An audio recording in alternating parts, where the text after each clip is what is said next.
I'm Becky. I'm Sarah. And we are doing Bickering Book Reviews. Woohoo! We started this because we both work in a library and we are very big young adult fiction enthusiasts. We read a lot. Lots and lots and lots. All the time. Nonstop.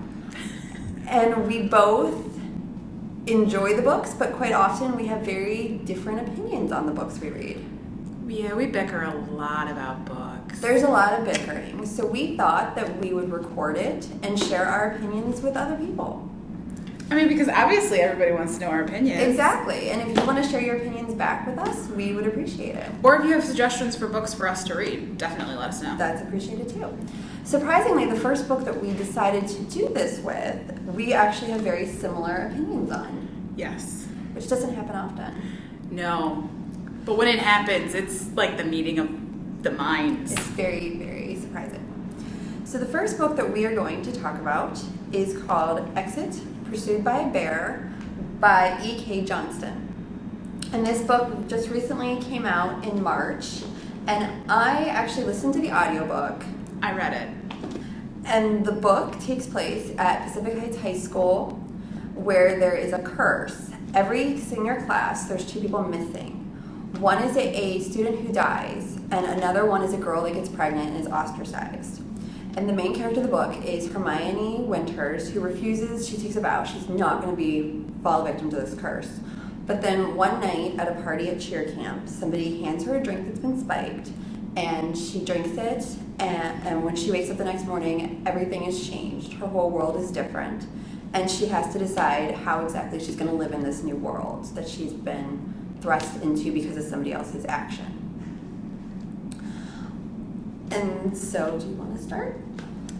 So, I really dislike this book. The title anchored me as far as how it comes into the book. I thought that the girl never dealt with her issues, and that if you're somebody who's experiencing these issues, I certainly wouldn't give you this book because you wouldn't find yourself in it at all. I just thought it was really kind of terrible. I didn't have quite the same strong reaction that Sarah did, but I did dislike this book. I was disappointed because I originally heard about this book through NetGalley, and the description that the publisher sent out said it was a cross between Veronica Mars and Shakespeare. And I was excited. I was like, these are two things I enjoy, we mush them together, I'll love it. I don't see how it's like Veronica Mars, other than that Veronica Mars also had a spiked drink at a party. I don't think that every book about a girl who gets roofied and raped is similar to Veronica Mars, and I think publishers like to say it is. My big problem with the book was that the character doesn't seem to deal with anything. They keep saying throughout the whole book that she doesn't remember anything, so it's like it happened to somebody else, which is great that she doesn't have to remember these traumas, but the traumas are there.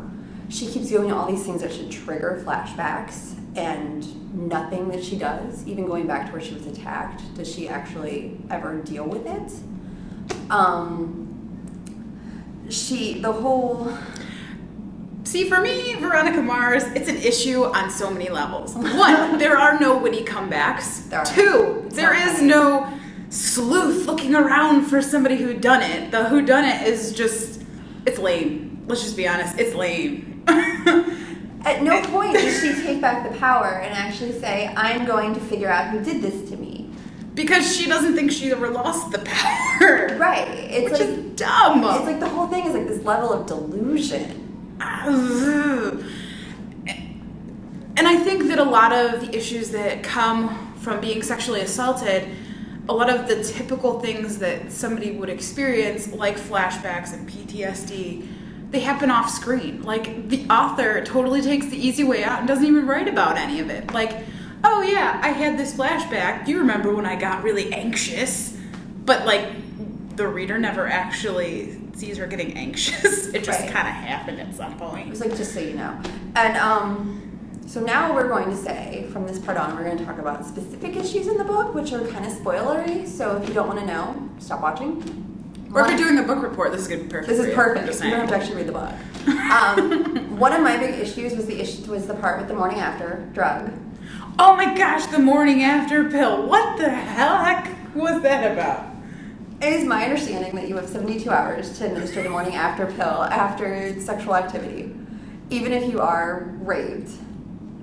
But they keep saying that, if you're already pregnant, it doesn't work. And I'm like, okay, I understand that. But there's in detail descriptions of how much she's basically bleeding. Like, literally, they talk about changing the padding on the mattress in the hospital, like 3 She sounds times. like a wounded deer. She does. It's like, but no, she still gets pregnant. How is that even possible? Everything came out. There's nothing left. There's nothing. Yes, and I understand. I mean, I'm not a medical doctor. Again, as I said earlier, I work in a library. No. I'm in no way qualified to make this decision. However, it seems slightly impossible. Yeah, it does, considering it's all coming from the same area. Right. And then there's the issue with when she finally sees the person that attacked her. She does not remember through any of this stuff. And part of the story is that she is raped and left in a lake, and they can find no DNA evidence because she's left in a lake. And I'm just saying, if she was murdered, they'd find evidence. I don't think that's accurate. I don't think that's accurate at all.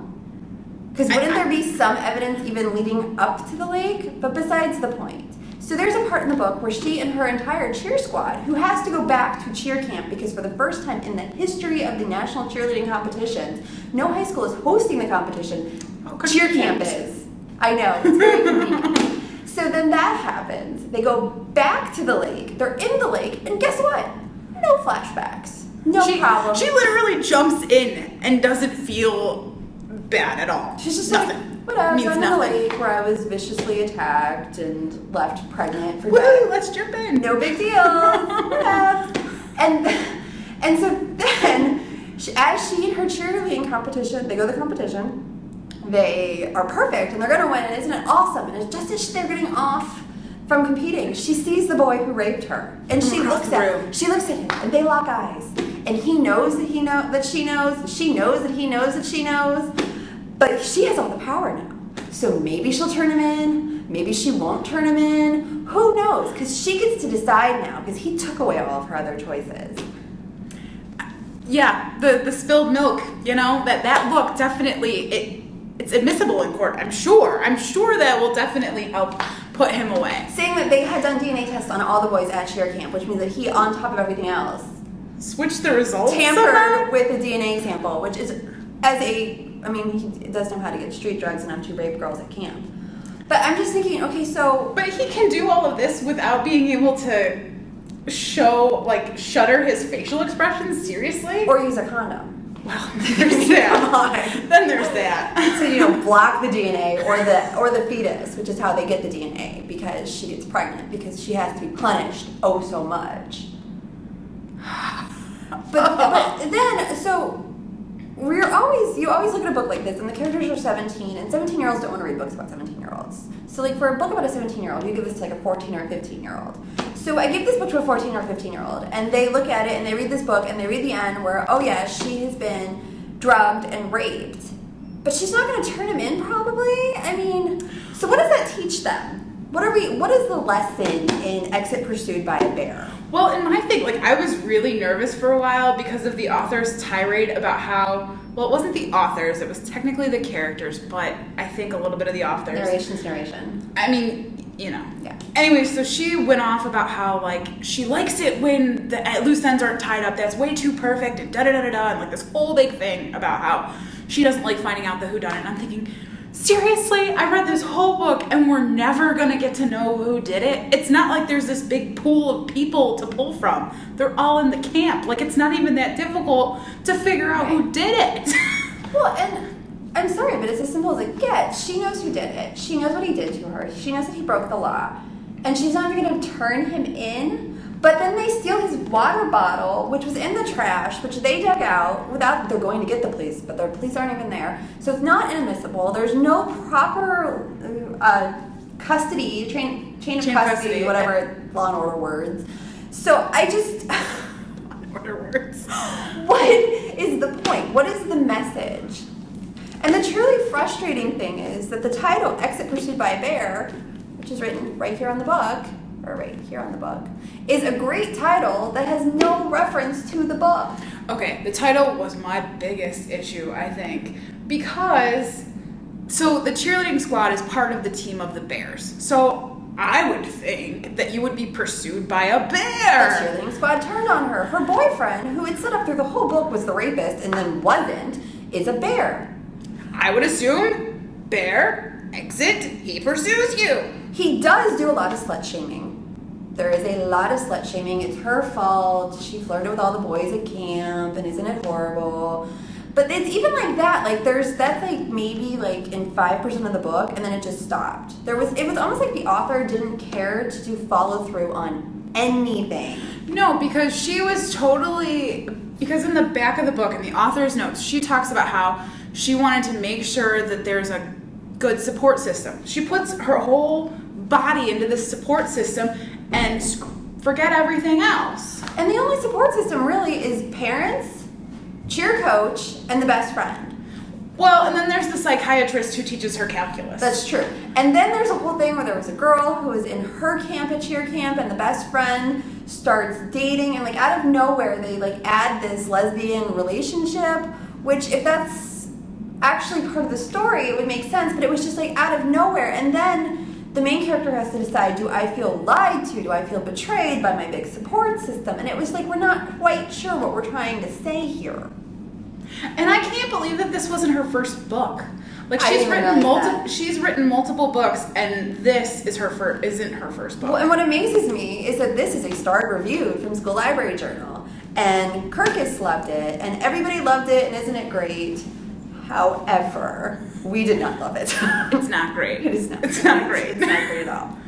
I mean, because the other main plot point that totally made me super upset.